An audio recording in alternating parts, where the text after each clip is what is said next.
할렐루야. 코로나19가 만들어낸 신종어 중에 사회적 거리두기라는 말이 있습니다. 사회적 거리두기. 이제 뭐 다 익숙한 말이 되었습니다. 사람들이 많이 모이는 곳엔 이제 마스크는 필수이고 1m, 2m를 떨어져 앉아야 합니다. 사회적 거리두기가 코로나 감염을 막기 위해서는 뭐 우리가 반드시 해야만 하겠지만 연일 방송에서는 마음의 거리는 좁혀 나가자 이렇게 독려하고 있습니다. 교회 안에서도 물론 예배 드리면서도 또 교제하면서도 사회적 거리두기를 준수해야 되겠지만 성도들 간의 관계는 더욱더 친밀해져야 할 것입니다. 더 나아가 하나님께는 더 가까이 거리가 좁혀 나가야 할 것입니다. 오늘 설교 제목이 하나님께 가까이인데요. 영어로는 nearer to God 이렇게 번역할 수 있습니다. 하나님께 가까이가 우리 찬송가에는 네 줄을 가까이로 번역되어 있습니다. 우리가 잘 아는 야곱의 일대기를 곡조에 맞춘 찬송입니다. 내 주를 가까이 하게 함은 같이 부릅시다. 십자가 짐 같은 고생이나 내 일생 소원은 늘 찬송하면서 주께 더 나아가기 원합니다. 할렐루야. 2절의 곡조는 이겁니다. 내 고생하는 것 옛 야곱이 돌베개 베고잠 같습니다. 꿈에도 소원이 늘 찬송하면서 주께 더 나가기 원합니다 라는 그런 가사입니다. 야곱의 간절한 마음을 찬송가 가사에 담았습니다. 이제 코로나19로 멀어진 성도들 간의 거리, 하나님과의 이 거리를 좁혀 나갈 때입니다. 코로나19 이후 여러분의 신앙은 다시 한번 믿음의 전성기를 맞이하시기를 주의 이름으로 축원합니다. 오늘 본문 신명기 4장은 모세가 이스라엘 백성들에게 이 가나안 땅을 코앞에 두고 모압 평지에서 했던 설교입니다. 그렇다면 야곱의 일생을 노래한 이 찬송가와 모세가 이스라엘에게 한 설교가 무슨 연관이 있는가 하시는 분이 있을 텐데요. 여기에는 매우 밀접한 관계가 있습니다. 야곱은 이미 400년 전에 애굽에서 죽은 사람입니다. 그렇지만 야곱이 죽을 때 그는 거짓말장이 옛 야곱이 아니라 하나님과 겨루어 이겼을 때 주신 새로운 이름이 있는데 그 야곱의 새 이름이 이스라엘입니다. 바로 그 이스라엘이 누구입니까? 약속의 땅을 들어가려고 하는 이 야곱, 이스라엘의 12 아들들이에요. 그러니까 찬송가 338장 네 줄을 가까이 라는 이 찬송은 모세의 모압 평지 설교와 밀접하게 연결되어 있습니다. 놀라운 사실은 출애굽한 이스라엘은 광야 40년 동안 옛 조상 야곱이 어떻게 야곱의 행태가 뭐였습니까? 옛 야곱의 행태가 아버지를 속이고 형을 속였던 행위를 이 이스라엘 백성들이 40년 광야 동안 계속해서 답습했습니다. 즉 이스라엘은 이스라엘이 아니라 그 행위는 옛 야곱 그 자체였어요. 감사하게도 거짓말장이 야곱이 마지막에는 믿음의 사람 이스라엘이 되었듯이 이스라엘도 광야 40년을 겪으면서 옛 야곱의 습성을 버리고 이스라엘로 성장했습니다. 그러므로 이스라엘 백성이 모압 평지에서 모세의 설교를 듣는 것과 야곱의 일대기 네 줄을 가까이라는 찬송은 밀접한 연관이 있습니다.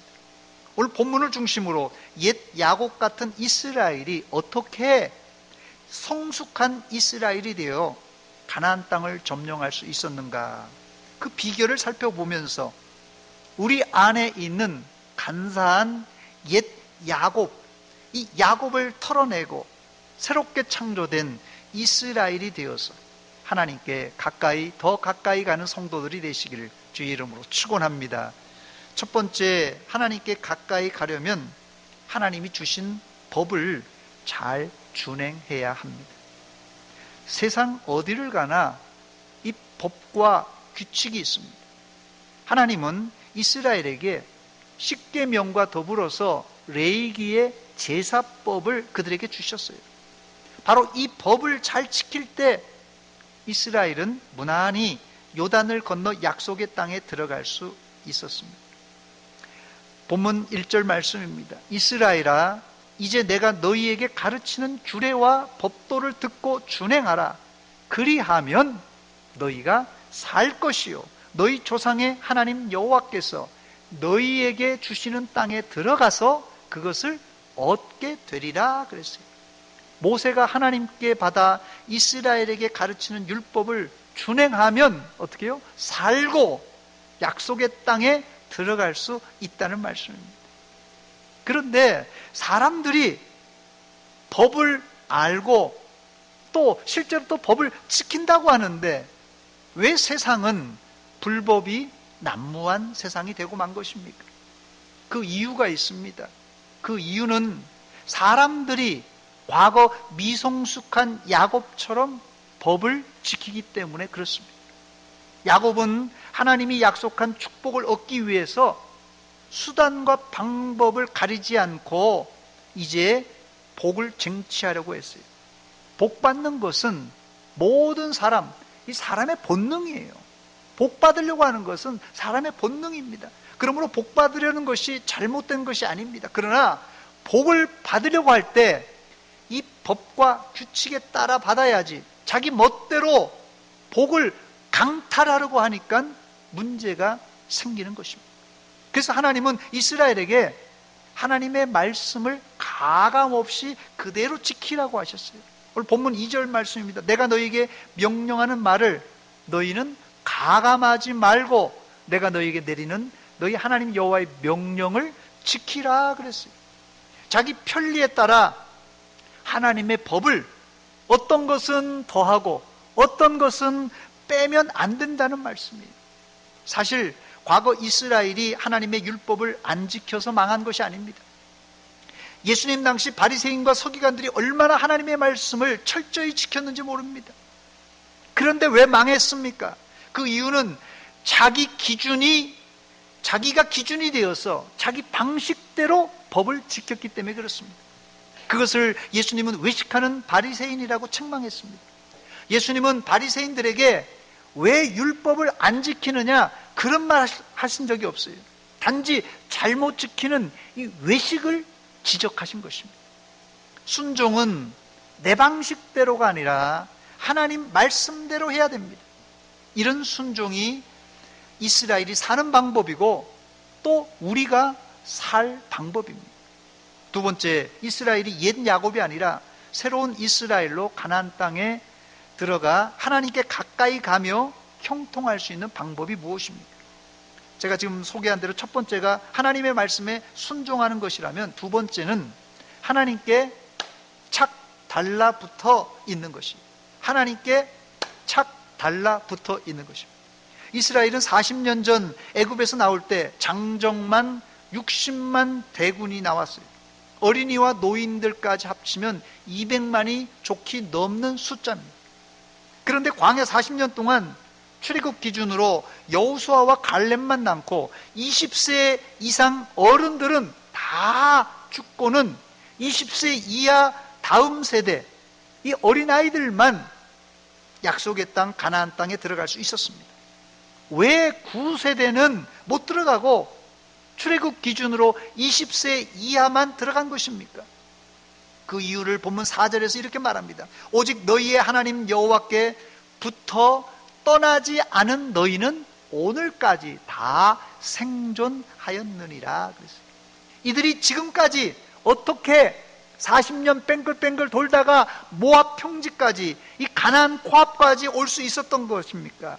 하나님께 마치 껌딱지처럼 딱 붙어 있었기 때문에 여기까지 올 수 있었다는 것이에요. 여기서 우리는 역으로 9세대 이스라엘이 멸망한 이유를 우리가 유추해 볼 수 있는데, 하나님께 붙어 있지 않고 하나님을 떠나버렸기 때문에 그렇습니다. 그래서 구약 선지서의 주제는 하나님을 멀리 떠난 이스라엘이여 여호와께로, 하나님께로 돌아오라 라는 메시지입니다. 이스라엘 선지자는 어느 시대를 막론하고 회개하고 하나님께 돌아오라는 메시지를 외쳤습니다. 이사야 선지자의 목소리를 들어보시기 바랍니다. 이사야 55장 7절입니다. 악인은 그의 길을, 불의한 자는 그의 생각을 버리고 여호와께로 돌아오라. 그리하면 그가 긍휼히 여기시리라. 우리 하나님께로 돌아오라. 그가 너그럽게 용서하시리라. 예레미야 선지자도 예레미야 25장 5절에 그가 이르시기를 너희는 각자의 악한 길과 악행을 버리고 돌아오라, 돌아오라. 그리하면 나 여호와가 너희와 너희 조상에게 영원부터 영원까지 준 그 땅에서 살리라 그랬어요. 구약성경 제일 마지막 선지서인 말라기 선지자도 말라기 3장 7절에 만군의 여호와가 이르노라 너희 조상들의 날로부터 너희가 나의 규례를 떠나 지키지 아니하였도다. 그런즉 내게로 돌아오라. 그리하면 나도 너희에게로 돌아가리라. 구약의 모든 선지서의 주제는 하나님을 떠난 이스라엘이여 하나님께 돌아오라는 메시지입니다. 그렇다면 이런 이스라엘이 하나님께 돌아와 어떻게 하라는 것입니까? 본문 4절입니다. 오직 너희 하나님 여호와께 붙어 떠나지 않는 것입니다. 딱 붙어서 돌아와 하나님께 딱 찰싹 붙어서 떠나지 않는 것이. 가출하는 아이들이 한 번 나가는 것이 어렵지, 한 번 나간 경험이 있는 청소년들은 또 나가고 또 나갑니다. 그러므로 옛 야곱의 습성을 가진 이스라엘이 돌아왔다고 해서 가만히 내버려 두면은 또 나가고 또 나갑니다. 그러므로 이스라엘이 사는 방법은 회개하고 하나님께 돌아와 하나님께 착 달라붙어 있는 것입니다. 어떤 분은 하나님께 딱 달라붙어 있는 것을 오해해서 교회를 떠나지 않고 교회에 딱 붙어서 사는 것이라고 생각하는데 그게 아닙니다. 어떤 분은 성경 말씀을 가까이 해야 하나님께 딱 붙어 있는 것이라고 생각해서 어떤 분은 주무실 때 아예 성경책을 베개로 베고 주무시는 분들도 있습니다. 그러면 자면서 성경책 속에 있는 지식이 내 머리로 솔솔솔 들어온다고 생각합니다. 제가 어릴 적에 우리 교회 안에 이렇게 말하는 사람들이 꽤 있었어요. 사실 저도 전과자입니다.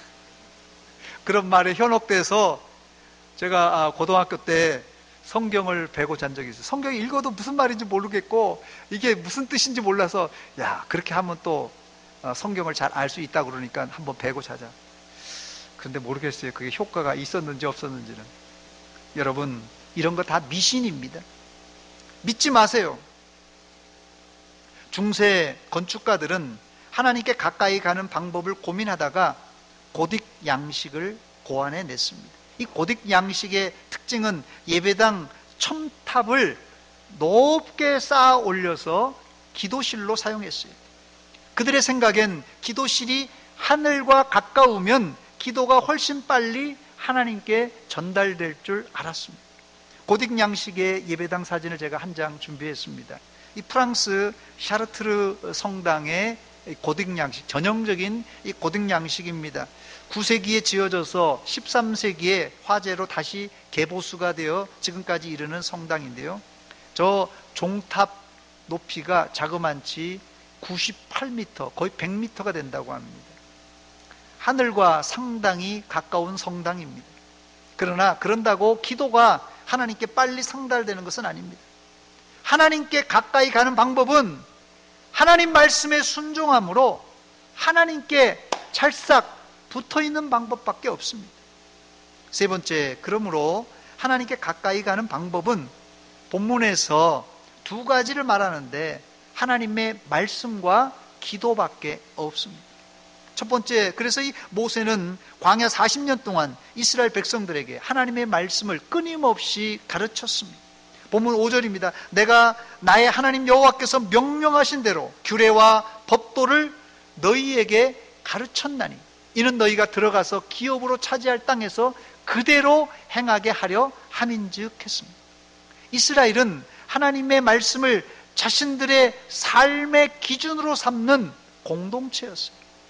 그래서 하루를 시작하면서 말씀을 읽고 암송했고 또 국가적인 행사나 절길 때마다 하나님의 말씀을 낭독했습니다. 이들은 낭독하는 말씀을 지금 하나님이 나에게 들려주시는 말씀으로 알았던 철저하게 말씀 중심의 공동체였어요. 말씀을 가까이 하는 것이 하나님을 가까이 하는 최고의 방법입니다. 제가 두루마리 토라를 사진을 하나 준비했는데 한번 보여주시기 바랍니다. 저게 이 두루마리 토라 사진인데요. 한쪽은 아마 이거 보통 성인식이라고 하는데요. 12살, 13살 될 때 남자아이가 이제 토라를 이제 배웠다. 그런 뜻입니다, 저게. 그리고 이 성경, 두루마리 성경이 있는데, 유대인들은 지금도 저 두루마리 성경을 자신들 가정의 가보처럼 여깁니다. 가보 1호예요. 됐습니다. 이스라엘은 하나님의 말씀 토라에 불순종해서 사실상 바벨론의 포로로 끌려갔어요. 그래서 그들이 뼈아프게 70년 동안 포로 기간 동안 우리가 하나님의 말씀 이 토라에 어겨서 이렇게 바벨론의 포로로 끌려왔으니 방법이 뭐겠습니까? 우리가 하나님의 말씀을 철저하게 지켜야 되겠다는 그런 각오를 가지고 돌아올 때는 학사 에스라를 필두로 토라를 앞세우고 말씀을 앞세우고 이 말씀을 철저하게 지키기로 약속하고 돌아옵니다. 그리고 나서 수문학 광장에서 하나님의 말씀을 읽을 때, 뭐 설교도 아닙니다. 읽을 때 대대적인 수문학 광장의 부흥운동이 일어났던 것입니다. 이들이 말씀을 가까이 하는 원칙은 신명기 6장 6절로 9절에 기록되어 있어요. 오늘 내가 내게 명하는 이 말씀을 너희 마음에 새기고 내 자녀에게 부지런히 가르치며 집에 앉았을 때든지 길을 갈 때든지 누워있을 때든지 일어날 때든지 이 말씀을 강론할 것이며 너는 또 그것을 내 손목에 매어 기호를 삼으며 내 미간에 붙여 표로 삼고 또 내 집 문설주와 바깥문에 기록할지니라 그랬어요. 좀 극성맞지만 지금 이 시대는 이렇게라도 하나님의 말씀을 읽고 듣고 공부해야 말씀이 내 중심 가치관이 되어서 우리의 행동으로 자연스럽게 나올 수 있는 것입니다. 그래야 세상에 나가서도 본이 되는 그리스도인이 될 수가 있습니다. 이게 하나님께 가까이 가는 방법이고 하나님께 찰싹 달라붙어 있는 방법입니다. 두 번째가 기도를 통하여 하나님께 가까이 갈 수 있습니다. 기도를 통하여 하나님께 가까이 간 사람을 가장 가까이 간 사람을 꼽으라면 단연코 모세입니다. 모세의 기도는 자기 말만 하는 일방통행이 아니라 친구와 이야기를 나누듯이 하나님과 대면하여 대화를 나누었던 사람입니다.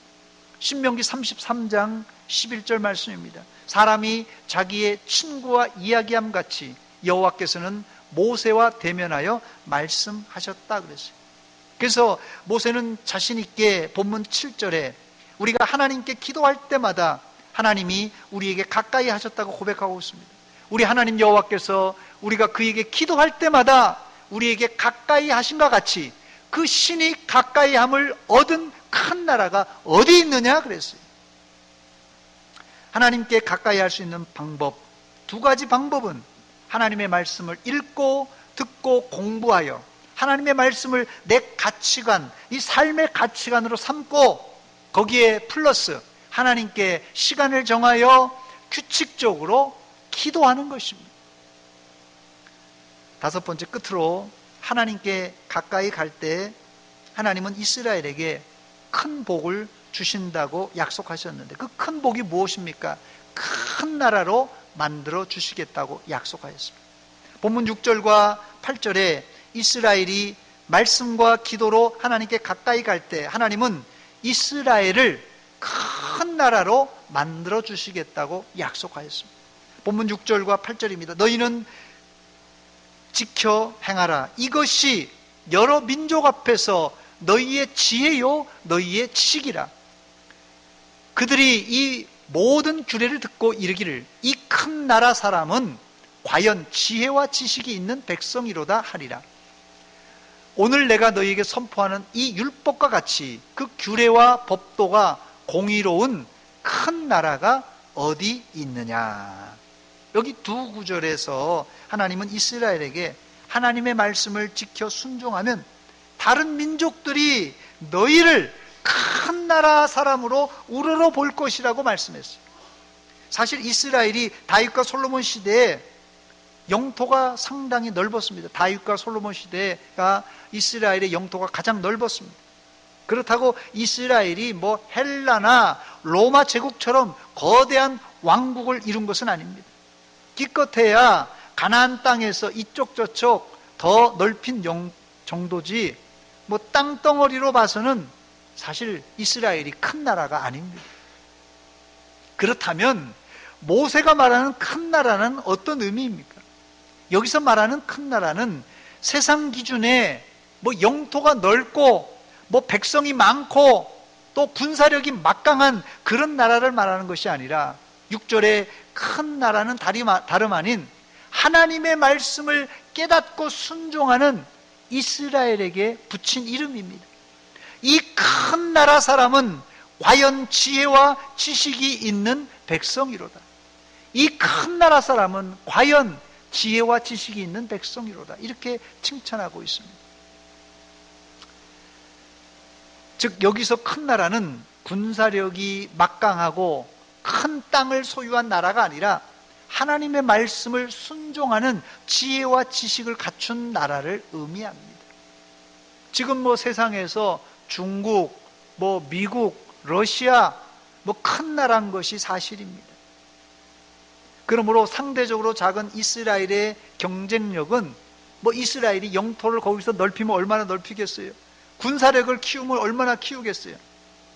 그럴 것이 아니라 오직 하나님 말씀에 순종하여 하나님을 아는 지혜와 지식을 갖출 때 세상 어떤 나라도 깔볼 수 없는 어떤 나라요? 큰 나라가 된다는 사실입니다. 여러분들이 큰 사람이 되고 싶습니까? 세상 사람들 울어보는 큰 사람이 되고 싶습니까? 우리 교회가 큰 교회가 되기를 기도하십니까? 세상 사람들이 말하는 큰 교회 개념은 뭐 넓은 땅을 사서 예배당을 크게 짓고 많은 사람들이 몰려들어서 예배드리는 곳, 막 그런 교회를 아마 큰 교회라고 말할 것입니다. 그러나 하나님의 큰 교회의 기준은 예배당이 크고 모이는 숫자가 많은 교회가 아니라 하나님의 말씀을 철저히 순종하여 하나님을 아는 지혜와 지식이 있는 성도로 가득한 교회입니다. 이제 말씀을 마칩니다. 오늘 우리는 코로나19로 사회적 거리 두기를 지금 실천하고 있습니다. 그러나 성도들 간의 사랑과 교제는 좁혀 나가야 될 것이고 더 나아가 하나님께는 더 가까이 가야 할 것입니다. 하나님께 가까이 가는 두 가지 방법을 말씀드렸는데 하나님을 아는 지혜와 지식으로 하나님 말씀을 가까이 읽고 듣고 배워 순종하는 것이고 더 나아가 하나님께 날마다 기도하여 응답받는 것입니다. 혹시 코로나19로 하나님의 말씀을 읽는 일, 듣는 일, 배우는 일에 거리가 생겼습니까? 우리 지금 오늘부터 이제 우리 청소년부가 모이기 시작하는데 청소년부나 또 어와나나 또 아이들이 한 달 이상 교회를 안 가니까는 그냥 안 가는 게 이제 습관이 되었어요. 찬송도 안 부르고 기도도 안 하고 말씀도 안 보고 혹시 여러분 가운데서도 코로나 때문에 말씀 읽는 일 또 말씀을 듣는 일 말씀을 배우는 일에 거리가 생겼고 또 하나님께 기도하는 습관 이 습관이 중단된 분이 있습니까? 오늘 모세가 요단강을 건너기 직전에 모압 평지에서 이스라엘에게 권면한 말씀처럼 하나님께 가까이, 다른 말로는 하나님께 착 달라붙어 떨어지지 않는 성도가 되시기를 주의 이름으로 축원합니다.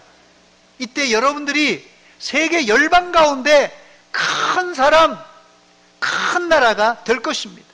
이번 코로나 사태를 겪으면서 우리는 각자 자신의 신앙을 테스트해 보았습니다. 그래도 여러분들은 교회를 한 달 동안 나오지 않았지만 다시 나와서 하나님께 예배드리며 믿음으로 살려고 한다는 것은 아직도 여러분 안에는 믿음이 살아있다는 증거입니다. 감사해요. 혹시라도 믿음의 테스트를 해보니까 여러분 안에 부족한 점이 발견되었다면 그런 분들은 오늘 말씀처럼 말씀과 기도로 하나님께 가까이, 더 가까이 가심으로 천국 갈 때까지 하나님께 찰싹 달라붙어 있는 성도들이 되시기를 주의 이름으로 축원합니다. 그러니까 우리의 하나님과의 우리 관계는 그냥 어느 관계가 아니에요. 찰싹 달라붙어 있어야 됩니다. 저를 한번 따라서 하시기 바랍니다. 하나님께 더 가까이 갑시다. 기도하겠습니다.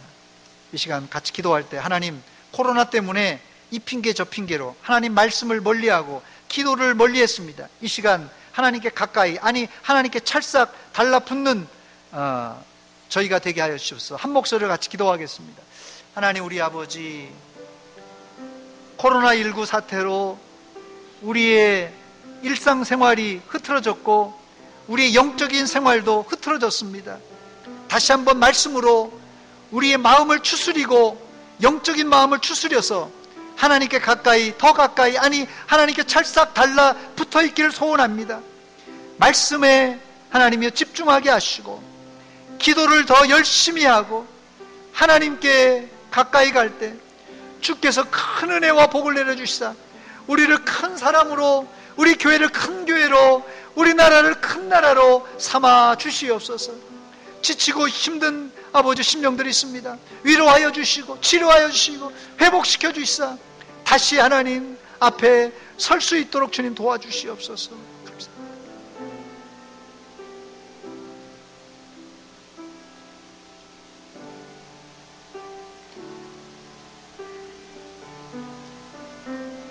하나님, 우리 아버지, 은혜와 사랑 감사드립니다. 코로나19가 우리의 일상을 바꾸어 나왔고 우리의 신앙생활까지도 바꾸어 나왔습니다. 하나님 아버지, 혹이라도 코로나19 때문에 우리가 하나님의 말씀을 멀리했든지 기도하는 일을 멀리했다면 회개하고 하나님께 돌아와 하나님께 찰싹 달라붙어 있는 믿음의 성도들 다 되게 하여 주시옵소서. 그래서 믿음이 되어서 코로나19 사태 이후에 주실 은혜와 큰 부흥을 우리 개인과 우리 교회, 한국교회 체험케 하여 주시옵소서. 예수님의 이름으로 기도하옵나이다. 아멘.